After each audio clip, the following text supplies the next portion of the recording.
Welcome back to The Charismatic Voice. Today we're going to be looking at a new singer that a whole bunch of you have been recommending. His name is Chris Kläfford, and he won a Swedish Idol back in 2017 and then went on to do very well in 2019 on America's Got Talent. And in both of those competitions, one of his big breakout songs was Imagine. So that's what we're going to be listening to today. But specifically, we will be listening to the kitchen session version. This is where he's been doing a bunch of cover songs in a home studio kitchen setup. And I'm excited to see what that setup looks like and how he does this in his own environment. I think it'll be really fun. Now, in particular, I love this song. I think there's a beautiful message to it.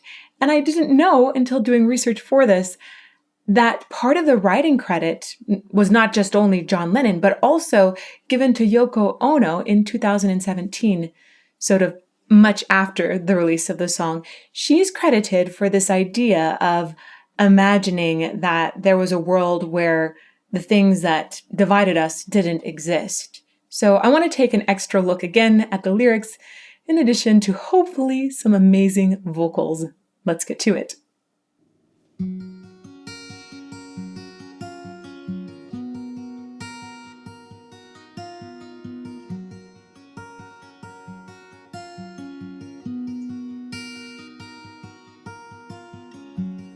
Imagine there's no heaven. It's easy if you try. No hell below us. Above was only sky.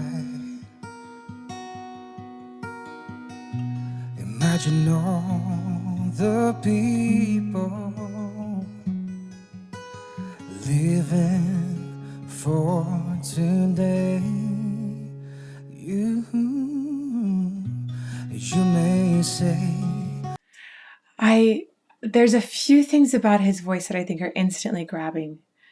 One is this feeling of lots of air. It's just like an air cushion. There's a warmth in it. Even in his vibrato, you hear just a lovely sense of airiness in that. And it feels like the voice is being carried on a flow of air, which is really good technique too. It's always good to have a nice flow of air going. And I like the way that he lets things be simple.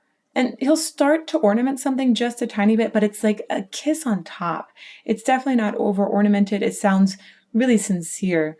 I want to go back to the beginning, though. Of course, you guys know me. I tend to go back to the beginning quite a bit because I want to take a look at the surrounding a little bit more and really appreciate the setup that's happening here. He is indeed, I believe, in a kitchen, and it looks like there's some people at the dining table. This is really curious to me because sometimes kitchens don't have the best acoustics to sing in, meaning that they're very verby, lots of reverb all around. While that might be a nice acoustic to sing in, it's fun. You hear sound bouncing off the walls and you get to match that sound. It actually can be helpful for some sympathetic vibrations. But that much verb is not great for recording in. That tends to be very difficult, very muddy in the sound. So I want to take a little more look at the setup and what he's got going on. Obviously, he's close to a mic, which will help reduce that reverb.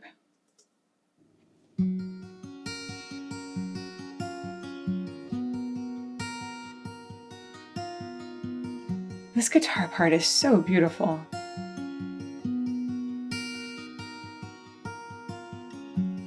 Imagine there's no heaven. It's easy if you try.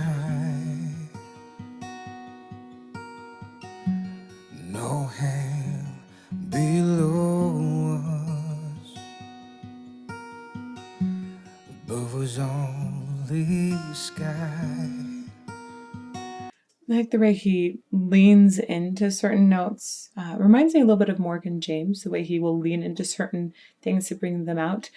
The way he leaned into only sky made it feel like it had an additional emotional bump in it, essentially, like another lift of emotion, longing for that sky. One more time there. Below us, above was only sky. Imagine all the people. And that little bit at the end was great. For today, you may say I'm a dreamer, but I'm not the only one. I hope someday you'll join us, and the world will be as one. That was such a beautiful slight alteration of the original melody. Kept it super simple, really nice pitch there as well, but it just feels very sincere. He's not overdoing it in any way, allowing it to be simple, because ultimately this message is a message about more simplicity, less complexity, less distrust and difficulties, if you will. This is super beautiful. He definitely doesn't have much happening in the overall setup. It's very simple as well. You don't have a lot of acoustic treatment that I'm seeing. That might be partly because of the camera angles. So that's not saying there isn't anything there. I just don't currently see much acoustic treatment happening. And part of the reason we can hear his sound so clearly and without that extra verb in the area is because he is really quite close up to the microphone. So if you're in a super verby area, maybe just get a little bit closer to mic. It will help. If you're singing operatic vocals, though, good luck. I don't know what's going to work. Let's go back a little bit and appreciate the simplicity one more time. You will join us, I love this next line. and the world will be as one. So tasteful. Imagine there's no countries. It isn't hard to do. Than to kill or die for. No religion too. Ooh, it's a pretty falsetto he's got in there, and it's got a unique color in it too. When he flipped up to his falsetto, he still sounds like there's more body in it. Often falsetto can sound detached or ethereal, and you can do other things to make it have a little more compression in it, maybe have more drive in the sound, but just his natural sound in falsetto to me has depth in it still, so it still feels really grounded. That's very, very curious. And in addition, I feel like he very wisely first introduced it to us on the words "nothing to kill," which that pulls at your heart right away, right? Nothing to kill or die for. Ah, man, these words are so good. These lyrics are amazing. Imagine there's no countries. It isn't hard to do. Nothing to kill or die for. That would be so wonderful. So I think it's really important to notice that he pulled in falsetto on "nothing to kill" as the first way to emphasize that. And it's one of the words that he obviously wanted to bring out. Let's go back and listen to that. Oh, back one more. To do. Than to kill or die for. And when he re-enters his full voice there, he's keeping the sound really narrow and smooth. You don't hear a big gear shift. That is a big gear shift in a voice, switching from that top register to a lower one. And he's doing it very well, and he makes it seem easy, partly because he keeps the top sound or the re-entry into that sound very light, very focused. He doesn't heft up a ton of weight. One more time.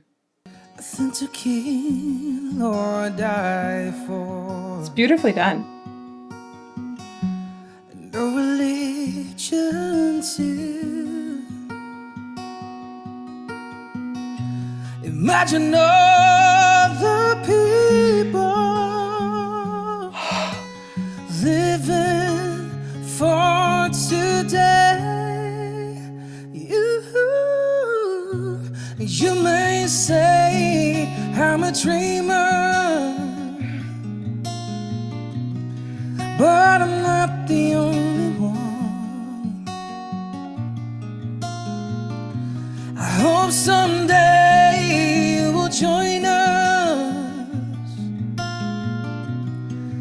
and the world will be as one.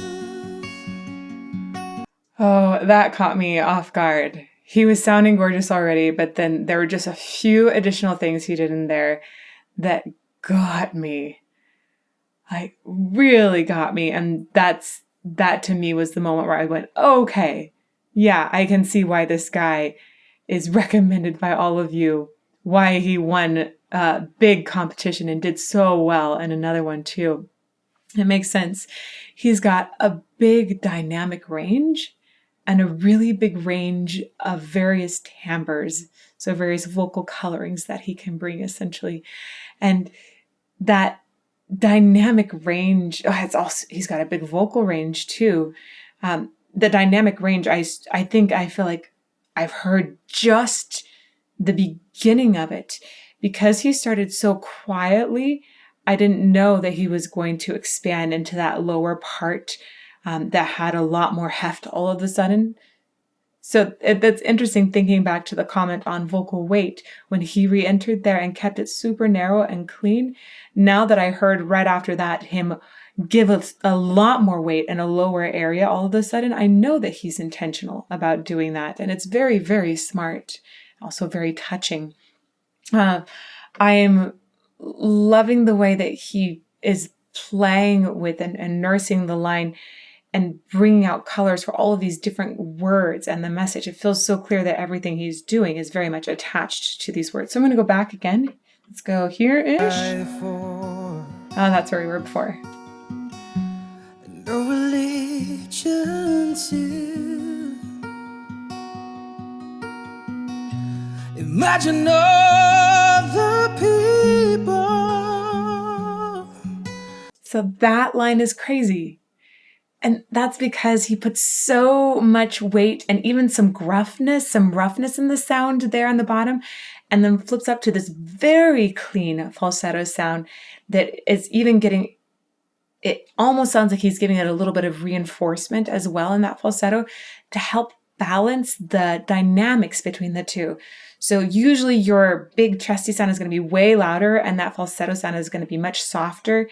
And even with tons of compression in post, that's not going to balance out completely unless you're really doing something else in the actual recording session where you're adding a little more oomph into the falsetto and still like leaning into the weight of the bottom, but maybe not so much that it's going to overpower that falsetto. One more time. Oh, back. Imagine other people living for today. You may say I'm a dreamer, but I'm not the only one. I hope someday you will join us, and the world will be as one. Oh, I love that moment. On one, he's leaning into the lower register and then letting it break just a little bit as a stylization. Very, very cool. His voice, to me, feels like a love child of Adam Levine and Chris Stapleton. Really the lower end from Chris Stapleton. And then that top end of Adam, it sounds effortless. It sounds really pure at times, but he's got a really big variety of color available up there. It's impressive to hear so much variety in one voice and so well done. Imagine no possessions. I wonder if you can. No need for greed or hunger. A brotherhood of man. Imagine all the people living life in peace. You. He is fantastic. The shivers, the tears in the eyes. This is really, really amazing. And it's so impressive to hear him go through this now completely full voice, just belting it and hearing that pitch integrity is not slipping. So he's really keeping great pitch at the same time. And I hear these extra moments, like little cries in there as well. And it doesn't feel like it's overdone. It doesn't feel like it's, whoa, too much. It just feels like it's heartfelt. One more time. Wow. Here. Need for greed or hunger. I love the way that hunger, he's crying into it, right? He's pulling in that lower voice and letting it just almost like break through everything else. This coloration of this word makes so much sense. It sounds desperate and pleading, right? No need for greed. Greed doesn't have that pleading or desperation that hunger does. This is such a great example of just one of the ways that he's beautifully coloring these words to take the message, which is already extremely gorgeous, and give it an additional lift. It's great. No need for greed or hunger. A brotherhood of man. And both times after hunger and men, he goes into this open throaty, like offset is what I call it, where he goes essentially at the end. And I hear how open he's been keeping his throat the whole time. You hear that there's not a bunch of constriction in there. When he's going up to these top notes, it doesn't sound like he's really reaching for them. They are easy. They're coming in from above to my ears. One of the big things that I talk about with students that are belting is not to just try and heft up a ton, but have some lightness that is coming above, really mix in a little bit there. So you hear him doing that and maintaining that beautiful open-throated position the whole time. Once more. Oh, hunger. Great focus here as well. A brotherhood of man. Imagine all the people living life in peace. You may say I'm a dreamer, but I'm not the only one. I love the way he's sang into that half step higher. He's even singing it like it was almost entirely an in consonant, which is actually kind of like a vowel there. It's a nasal consonant, so you can sustain it. It's half closed there, and he just went up in that half step as the key was, or as the chord was shifting underneath there. It highlights the beautiful harmonies in this and the chord structure, like how this has been designed as a song and why it pulls at our heartstrings isn't just these lyrics, but it's the chord structure underneath. It's beautiful. I love that way that he's highlighted it. Such a delightful little tidbit. But I'm not the only one. I hope someday you will join us, and the world will be as one. Oh my goodness. can't be it. I hope someday you will join us, and the world will be as one. Wow. I'm going to hear that last part one more time. I love the fullness. It feels like such a cry. I love hearing the roughness in the voice at the same time that we're hearing just a fundamental pitch that is really, really strong. You can tell that any roughness that's there isn't interfering with that creation of the pitch.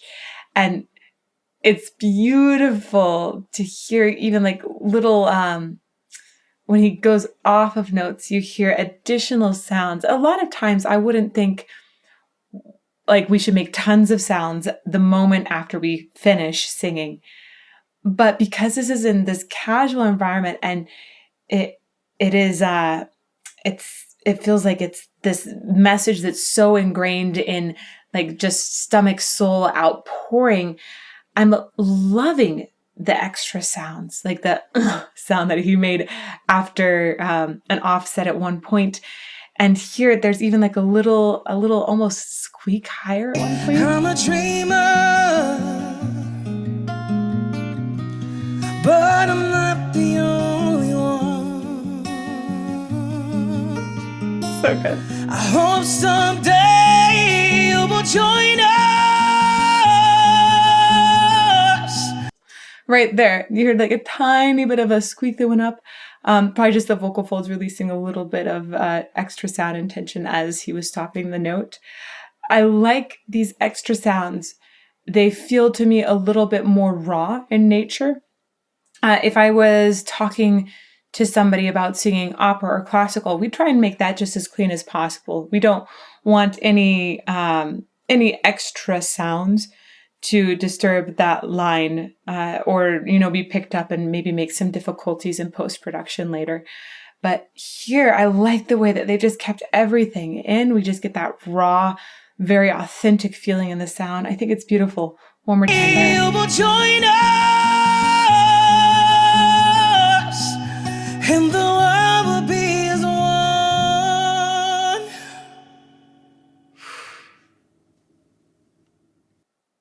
I think it's hard to imagine a more perfect version of this song. And that's because every bit of the vocal execution really seemed to be aimed at heightening the message. That's really the most important thing, I think, when you're looking at a performance is, did that person convey a message? Was it something that was true and honest? And did it get you? And in this case, I really feel that he used all of this vocal talent, dedication, I'm sure, to tons of practice, and just really good technique to give us new insight into an already great song. In particular, that greed and hunger moment I thought was fantastic. I mean, I could go back over every single note of this song and find ways that he brings some sort of new life into the lyrics. It's really, really great. Wow. And in addition, I think it's fabulous to hear this combination of gruffness and lows, but able to go clean. And whoa, that falsetto has so much flexibility in it. There's so many possible timbres that he could be using up there. And it is like such a marketable voice because it can really go anywhere, any way that he wants. It's beautiful. I am excited to see what else he does with his career. I think it's going to be brilliant. So please make more recommendations for Chris Kläfford and put those down below too, in the comments of this YouTube video. By the way, if you don't want to miss when I do the next Chris Kläfford video, make sure to hit subscribe and turn the bell on so you get notifications. You can come and find me here on YouTube every Monday, Tuesday, and Friday at 8 a.m. Arizona time for premieres. There are no ads during premieres, so that's fun. And also, we just have a really fun community that likes to chat and talk about what's happening in the video. It's great. I invite you to join us. And you can also find us on Patreon and at thecharismaticvoice.com. I'll see you somewhere soon.